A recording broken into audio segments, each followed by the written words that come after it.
Bismillahirrahmanirrahim. Assalamualaikum warahmatullahi wabarakatuh. Perkenalkan, nama saya Ai Ahmad Nurdin. Saya salah satu mahasiswa Universitas Pancasakti Bekasi tahun akademik 2022-2023. NIM saya 28922506166. Program studi S1 Manajemen Fakultas Ekonomi dan Bisnis dengan dosen pengampu Ibu Merintan Berdiana Simbolon, Sarjana Ekonomi Akuntansi CAMAK.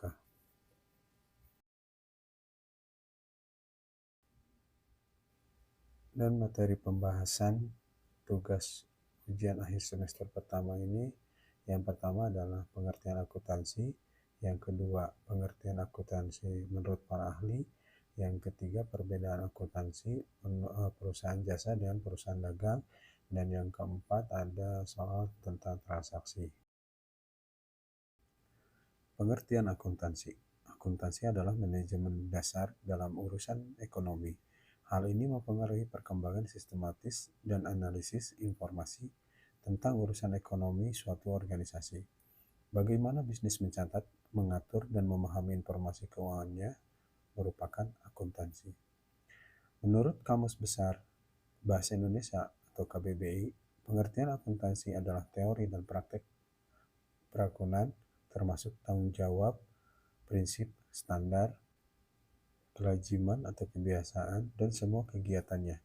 Pengertian akuntansi juga dapat dipahami sebagai seni pencatatan dan pengikhtisaran transaksi keuangan dan penafsiran akibat suatu transaksi terhadap suatu kesatuan ekonomi.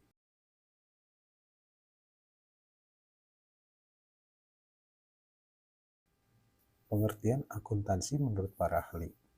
American Accounting Association, akuntansi adalah suatu proses pengidentifikasian, pengukuran, dan pelaporan informasi ekonomi dengan memungkinkan adanya sebuah penilaian dan pengambilan keputusan yang jelas dan tegas bagi mereka yang menggunakan informasi tersebut. Prinsip dasar akuntansi.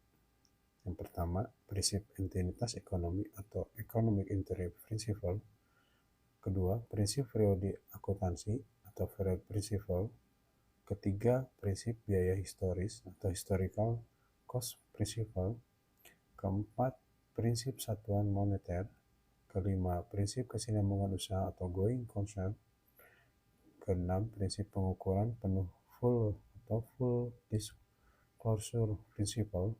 Ketujuh, prinsip pengakuan pendapatan atau revenue recognition principle. Ke-8, prinsip mempertemukan atau matching principle. Ke-9, prinsip konsistensi atau consistency principle. Dan ke-10 adalah prinsip materialitas.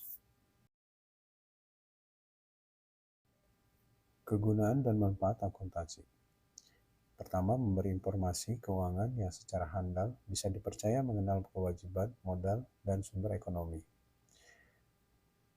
Kedua, memberi informasi terpercaya tentang perubahan yang ada pada sumber-sumber ekonomi sebuah perusahaan yang muncul karena adanya kegiatan usaha. Ketiga, menginformasikan keuangan yang bisa membantu penggunaannya dalam memperkirakan potensi perusahaan dan mendapatkan laba. Keempat, menginformasikan informasi penting yang lain tentang perubahan-perubahan pada sumber ekonomi dan kewajiban. Yang kelima, menyampaikan sedalam mungkin informasi lain yang masih berkaitan dengan laporan keuangan yang masih relevan untuk digunakan oleh pengguna laporan keuangan.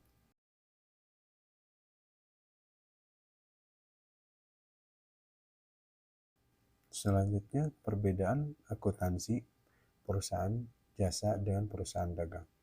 Perusahaan jasa adalah perusahaan yang menjual jasa yang dihasilkannya untuk memenuhi kebutuhan konsumen sehingga perusahaannya tidak memiliki persediaan barang untuk dipasarkan sebagaimana perusahaan dagang. Perusahaan dagang adalah perusahaan yang menjual produk dari supplier dalam bentuk bahan jadi untuk dijual kembali. Perusahaan dagang hanya melakukan penjualan kembali dan mengambil keuntungan usaha dari selisih penjualan dan pembelian.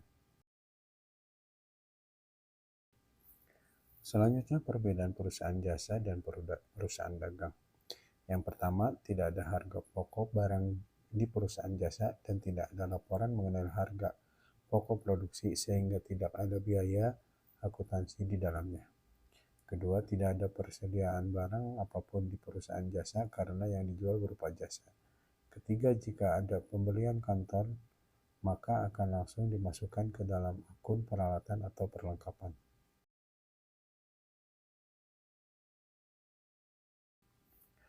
Perbedaan akun perusahaan jasa dan perusahaan dagang.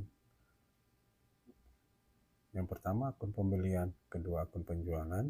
Ketiga, akun persediaan. Keempat, ada harga pokok penjualan atau HPP. Kelima, akun potongan tunai. Keenam, akun potongan pembelian. Ketujuh, akun retur penjualan. Dan kedelapan adalah beban pemasaran. Berikut ada infographic style. Yang pertama, analisa transaksi. Kedua, neraca saldo. Ketiga, jurnal penyesuaian. Keempat, neraca lajur. Keenam, laporan keuangan. Ketujuh, jurnal penutup. 8, jurnal pembalik. Dan kesembilan ada neraca akhir.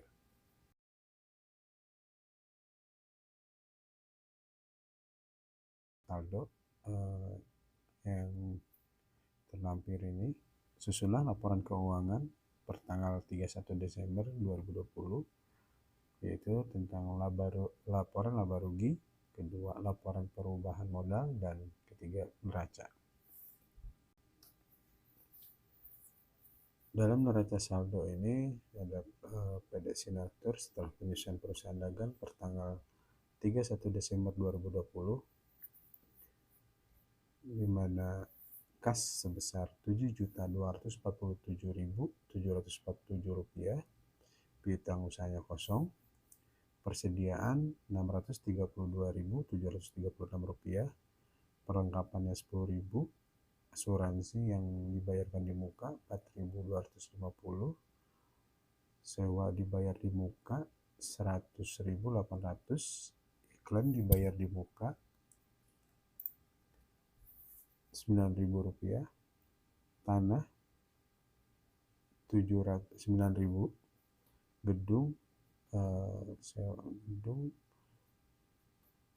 Rp3.000.000, akumulasi penyelesaian gedung dikredit Rp5.000, peralatan toko di debit Rp80.000, akumulasi penyusutan toko dikredit Rp1.000, peralatan kantor di debit Rp500.000, akumulasi penyusutan peralatan kantor dikredit Rp5.000, utang usaha Rp35.000, utang gajinya kosong, pendapatan diterima di mukanya kosong, modalnya Rp12.131.000, penjualan Rp1.000.000, retur dan potongan penjualan Rp52.500, potongan penjualan Rp3.180, ongkos kirim penjualan Rp3.000, pembelian Rp1.436.500, retur dan pemotongan pembelian Rp28.620, potongan pembelian Rp8.977, ongkos kirim pembelian Rp700, ongkos kirim pembelian sisa laba rugi Rp632.736, beban gaji Rp11.000, beban iklan Rp3.000, beban perlengkapan Rp27.000, beban penyusutan gedung Rp5.000, beban penyusutan peralatan toko Rp1.000, beban penyusutan peralatan toko Rp5.000 di debit, beban sewa Rp9.200 di debit, beban asuransi Rp750 debit, sehingga debitnya total Rp13.847.363, begitu juga di kreditnya sama. Untuk jawaban menentukan laporan laba rugi, laporan perubahan modal, dan neracanya adalah sebagai berikut. PD Sinatur laporan laba rugi 31 Desember 2022. Penjualan sebesar 1 juta rupiah, return penjualan sebesar Rp52.000, diskon penjualan Rp3.180, sehingga penjualan bersihnya adalah sebesar Rp944.320. Pembelian sebesar Rp1.436.500, return penjualan Rp28.650, potongan pembelian Rp8.977, ongkos kirim pembelian sebesar Rp700. Persediaan tersedia dijual sebesar Rp1.399.573, inventory akhir Rp632.736, sehingga harga pokok penjualan tersebut adalah Rp766.837, dan laba kotor untuk biaya-biayanya sebesar Rp177.483. Ongkos kirim penjualan sebesar Rp3.000, biaya gaji sebesar Rp11.000, biaya iklan sebesar Rp3.000, biaya perlengkapan sebesar Rp27, biaya penyusutan gedung Rp5.000, biaya penyusutan peralatan toko Rp1.000, biaya penyusutan peralatan kantor Rp5.000, biaya sewa Rp9.200, biaya asuransi Rp750. Jadi total biaya Rp64.950. Jadi laba bersihnya sebesar Rp112.533. Berikut adalah perubahan modal dari PD Signator.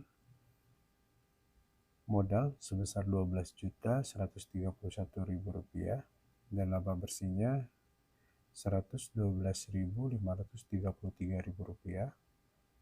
Free plednya Rp5.000. Penambahan modal sebesar Rp107.533, dan modal akhirnya adalah sebesar Rp12.238.533. Berikut adalah laporan neraca. Untuk aktiva aset lancar, kas sebesar Rp7.247.747, persediaan sebesar Rp632.736, perlengkapan Rp10.000, asuransi dibayar muka sebesar Rp4.250, sewa dibayar di muka sebesar Rp100.800, iklan dibayar di muka sebesar Rp9.000. Jadi total aset lancar adalah sebesar Rp8.004.533. Untuk aset tidak tetap yaitu ada tanah sebesar Rp700.000, gedung Rp3 juta, akumulasi penyusutan gedung Rp5.000,